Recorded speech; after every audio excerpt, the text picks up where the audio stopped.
છે કે પદ્મ પુરસ્કારની જાહેરાત છે ક્યારે કરવામાં આવે છે? તો આમાં શું જવાબ આવશે? તો આમાં જવાબ આવશે મિત્રો ઓપ્શન એ જવાબ આવશે. ગણતંત્ર દિવસની પૂર્વ સંધ્યાએ છે તે પદ્મ પુરસ્કારની જાહેરાત છે કરવામાં આવતી હોય છે. ત્યારબાદ પદ્મ પુરસ્કાર છે કોના હસ્તે આપવામાં આવે છે? તો મિત્રો પદ્મ પુરસ્કાર છે તે આપણા જે રાષ્ટ્રપતિ હોય છે તેના હસ્તે છે પદ્મ પુરસ્કાર આપવામાં આવતા હોય છે. તો જવાબ આવશે આમાં ઓપ્શન બી આવશે, રાષ્ટ્રપતિના હસ્તે આપવામાં આવશે. ત્યારબાદ વર્ષ 2025માં કેટલા વ્યક્તિઓને છે પદ્મ પુરસ્કાર આપવાની જાહેરાત કરાઈ છે? તો મિત્રો અહીં કુલ પદ્મ પુરસ્કારની પૂછવામાં આવ્યું છે કે કુલ કેટલા વ્યક્તિઓને પદ્મ પુરસ્કાર આપવામાં આવશે? તો આમાં જવાબ આવશે ઓપ્શન બી આવશે, 139 ટોટલ વ્યક્તિઓને છે પદ્મ પુરસ્કાર છે 2025માં આપવામાં આવશે. ત્યારબાદ આગળનો પ્રશ્ન છે કે કેટલા વ્યક્તિઓને છે પદ્મ વિભૂષણ પુરસ્કાર આપવામાં આવશે? તો પદ્મ વિભૂષણ પુરસ્કાર મિત્રો છે 7 વ્યક્તિઓને છે પદ્મ વિભૂષણ પુરસ્કાર છે 2025માં આપવામાં આવશે. ત્યારબાદ આગળનો પ્રશ્ન જોઈએ તો કેટલા વ્યક્તિઓને પદ્મ ભૂષણ પુરસ્કાર આપવામાં આવશે? તો પદ્મ ભૂષણ પુરસ્કાર પૂછવામાં આવે તો ઓપ્શન એ આવશે, 19 વ્યક્તિઓને છે પદ્મ જે છે પદ્મ ભૂષણ પુરસ્કાર છે આપવામાં આવશે. ત્યારબાદ આગળનો પ્રશ્ન જોઈએ તો કેટલા વ્યક્તિઓને છે પદ્મશ્રી પુરસ્કાર છે આપવામાં આવશે? તો પદ્મશ્રી પુરસ્કાર પૂછવામાં આવે તો જવાબ આવશે ઓપ્શન એ, 113 વ્યક્તિઓને છે પદ્મશ્રી પુરસ્કાર છે આપવામાં આવશે. ત્યારબાદ હવે મિત્રો આગળનો પ્રશ્ન જોઈએ તો પદ્મ પુરસ્કાર જે આપવાની જે સ્થાપના અથવા તો પદ્મ પુરસ્કાર આપવાની શરૂઆત કયા વર્ષથી થઈ છે? તો આમાં જવાબ આવશે ઓપ્શન સી આવશે, 1954થી છે પદ્મ પુરસ્કાર આપવાની જે શરૂઆત થઈ હતી અથવા તો સ્થાપના પદ્મ પુરસ્કારની ત્યારે કરવામાં આવી હતી. ત્યારબાદ વર્ષ 2025માં કુલ કેટલી જે છે મહિલાઓને છે પદ્મ પુરસ્કાર મળ્યા છે? તો જવાબ આવશે ટોટલ 23 મહિલાઓને છે જે પદ્મ પુરસ્કાર 2025માં આપવામાં આવ્યા છે. હવે મિત્રો આપણે ડિટેલમાં માહિતી જોઈએ. તો સૌપ્રથમ તો મિત્રો પદ્મ પુરસ્કાર છે ભારતનો સર્વોચ્ચ નાગરિક પુરસ્કારોમાંનો એક પુરસ્કાર મિત્રો આ રહેલો છે. આ પુરસ્કાર મિત્રો કલા છે, સમાજ સેવા, વિજ્ઞાન, ઉદ્યોગ, દવા અને સાહિત્ય અને રમતગમતના ક્ષેત્રમાં વિશેષ યોગદાન માટે છે આ પુરસ્કાર આપવામાં આવતો હોય છે. આ પુરસ્કાર 1954માં પ્રથમ વખત છે આ પુરસ્કાર આપવામાં આવ્યો હતો અને સરકાર દ્વારા છે આપવામાં આવતા પદ્મ પુરસ્કારના પ્રકારો છે પદ્મ વિભૂષણ આવે, પદ્મ ભૂષણ આવે અને પદ્મશ્રી આવે. અહીં તમે તનની જે છે જે પુરસ્કારની તસવીર પણ જોઈ શકો છો. ત્યારબાદ આગળ વાત કરીએ તો પદ્મ ભૂષણ કોને મળ્યો છે 2025માં? તો મિત્રો અહીં આપણે જે ઇમ્પોર્ટન્ટ વ્યક્તિઓ છે કે જે પરીક્ષામાં પૂછાઈ શકે તેવા વ્યક્તિઓના જે ડિટેલમાં માહિતી આપેલી છે. તો પહેલું છે મિત્રો દુર્વુર નાગેશ્વર રેડ્ડી. તે મિત્રો તેઓને છે જે દવા ક્ષેત્રે તેલંગાણામાં તેઓ વતની છે. તો તેલંગાણામાં દવા ક્ષેત્રે તેને આપવામાં આવ્યું છે. તેઓ વિશ્વવિખ્યાત ગેસ્ટ્રોએન્ટ્રોલોજી છે અને માસ્ટર એન્ડોસ્કોપી એવોર્ડ 2009માં તેને મળ્યો હતો. ઉપરાંત પદ્મભૂષણ તેઓને જે 2016માં મળ્યો હતો અને પદ્મશ્રી 2002માં મળ્યો હતો. ત્યારબાદ બીજા વ્યક્તિ છે નિવૃત્ત જસ્ટિસ જગદીશસિંહ ખેર છે, જેઓને છે જાહેર બાબતોના ક્ષેત્રમાં આ પુરસ્કાર આપવામાં આવ્યો છે.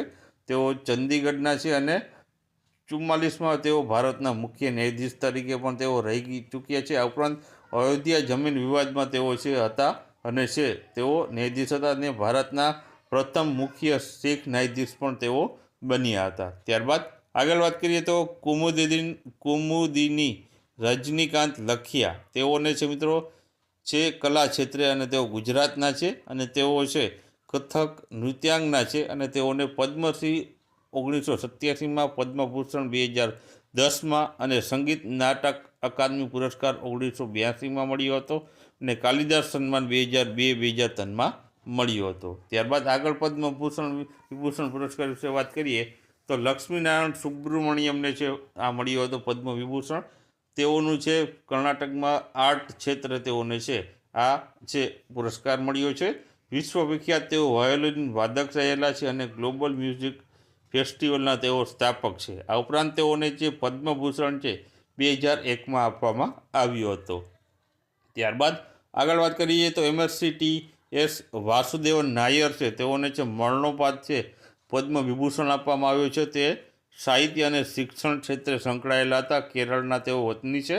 તે મલયાલમ લેખક છે અને તેઓને જ્ઞાનપીઠ પુરસ્કાર 1995માં આપવામાં આવ્યો હતો. આ ઉપરાંત છે તેઓને છે સાહિત્ય અકાદમી પુરસ્કાર 1970માં તેઓને આપવામાં આવ્યો હતો. ત્યારબાદ ઓસમુ સુઝુકી, તો તેઓને છે મરણોપાત આ પુરસ્કાર મળ્યો છે.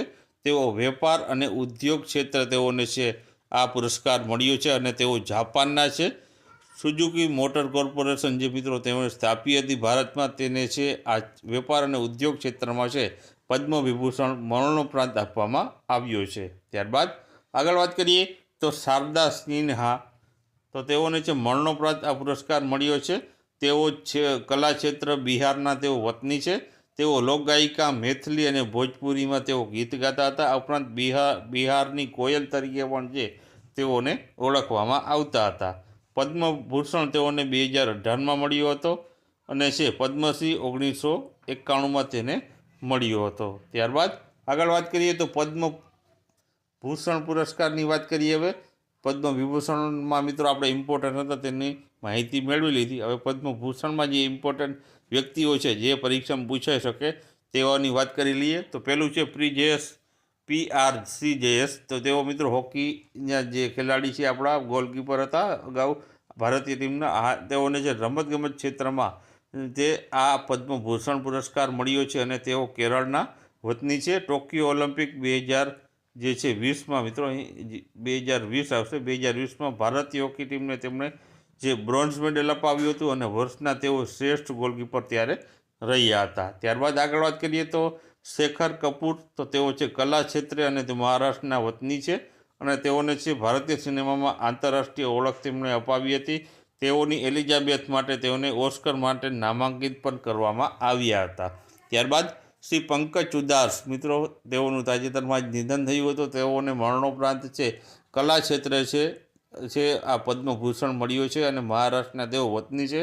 આ ઉપરાંત તેઓ ભારતીય રાજવી અને પ્લેબેક સિંગર રહી ચૂક્યા છે. ત્યારબાદ આગળ વાત કરીએ સુશીલ કુમાર મોદી, તો તેઓ જાહેર બાબતના જે ક્ષેત્રમાં તેઓને છે પદ્મભૂષણ પુરસ્કાર મળ્યો છે અને તેઓ બિહારના વતની છે. આ ઉપરાંત બિહારના તેઓ ત્રીજા નાયબ મુખ્યમંત્રી પણ છે રહી ચૂક્યા હતા અને બીજેપી રાજ્યસભાના સાંસદ પણ તેઓ હતા. ત્યારબાદ આગળ વાત કરીએ તો બિબેક દેબરોય, તો તેઓને મરણોપરાંત પુરસ્કાર મળ્યો છે. તેઓ સાહિત્ય અને શિક્ષણ ક્ષેત્રે તેઓ સંકળાયેલા હતા. તે ક્ષેત્રમાં તેને આ પદ્મભૂષણ મળ્યો છે અને તેઓ દિલ્હીના વતની છે. ભારતીય અર્થશાસ્ત્ર તરીકે પણ તેઓ રહી ચૂક્યા છે. આ ઉપરાંત PMના તેઓ આર્થિક સલાહકાર પણ અગાઉ રહી ચૂક્યા છે. તેઓને 2015માં પદ્મશ્રી પુરસ્કાર આપવામાં આવ્યો હતો. ત્યારબાદ આગળ વાત કરીએ તો સાધ્વી ઋતુભરા છે, તેઓને છે સામાજિક કાર્ય ક્ષેત્રે મિત્રો છે જે પદ્મભૂષણ પુરસ્કાર મળ્યો છે અને ઉત્તર પ્રદેશના તેઓ વતની છે અને છે મહિલા સશક્તિકરણ માટે તે કાર્ય કરે છે. ત્યારબાદ આગળ વાત કરીએ તો વિનોદ ધામ, તેઓને મરણોપરાંત મિત્રો છે આ પદ્મભૂષણ પુરસ્કાર મળ્યો છે. તેઓ વિજ્ઞાન અને ટેકનોલોજી એન્જિનિયરિંગ ક્ષેત્રે USAના વતની છે અને છે તેઓ ઇન્ટેલ પેન્ટિયમ ચિપના તેઓ પિતા છે. તેઓને છે આ પદ્મભૂષણ પુરસ્કાર આપવામાં આવ્યો છે. ત્યારબાદ આગળ વાત કરીએ તો પદ્મશ્રી પુરસ્કારમાં અગત્યના જે વ્યક્તિઓ છે જે પરીક્ષામાં પૂછાઈ શકે તેની વાત કરી લઈએ. તો પહેલું જ છે મિત્રો અરિજીત સિંહ, કલા ક્ષેત્રે તેઓને પદ્મશ્રી મળ્યો છે. પ્રખ્યાત ગાયક છે અને પશ્ચિમ બંગાળના તેઓ વતની છે, તો તેઓને પદ્મશ્રી મળ્યો છે. ત્યારબાદ બીજું છે ડૉક્ટર નિર્જા ભટ્ટ, તેઓને મેડિસિન ક્ષેત્રે પુરસ્કાર મળ્યો છે અને દિલ્હીના વતની છે અને સર્વાઇકલ કેન્સરના નિદાન અને વ્યવસ્થાપનમાં યોગદાન માટે છે તેને આ પદ્મશ્રી પુરસ્કાર આપવામાં આવ્યો છે. પછી છે હેનથિંગ, તો હેનથિંગને મિત્રો જે હેનથિંગ છે કૃષિ ક્ષેત્રે તેને છે આ પદ્મશ્રી મળ્યો છે અને તેઓ નાગાલેન્ડના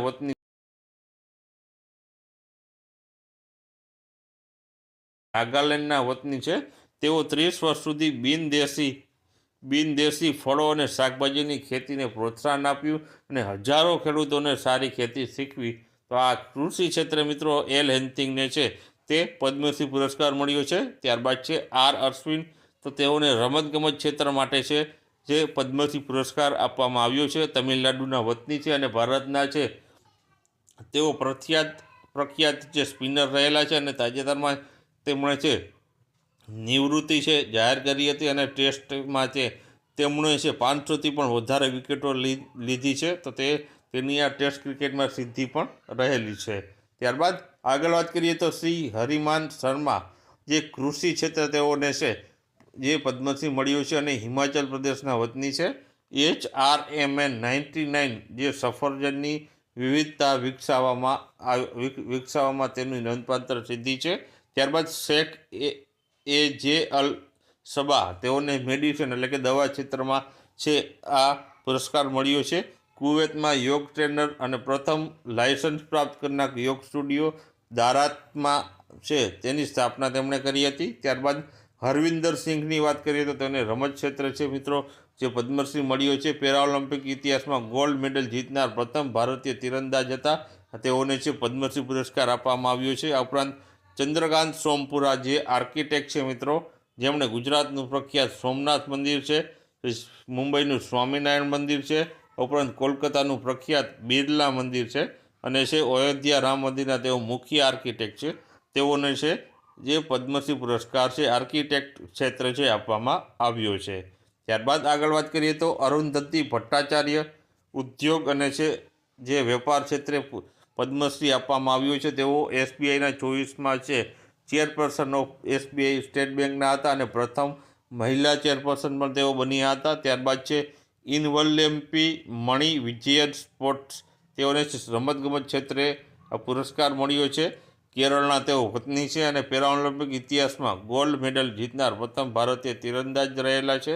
ત્યારબાદ આગળ વાત કરીએ તો જોનાસ માર્સેટી આધ્યાત્મિક ક્ષેત્રે તેઓને છે જે પુરસ્કાર પદ્મશ્રી મળ્યો છે અને બ્રાઝિલના વતની છે. વિશ્વવિદ્યાના સ્થાપક અને આંતરરાષ્ટ્રીય સ્તરે વેદાંત અને ભગવદ્ ગીતાના શિક્ષણનો તેઓએ છે પ્રચાર કર્યો હતો. ત્યારબાદ આગળ વાત કરીએ તો હવે ગુજરાતીઓને છે કયા કયા ક્ષેત્રમાં કયો પુરસ્કાર મળ્યો છે તે પણ આપણે જોઈ લઈએ.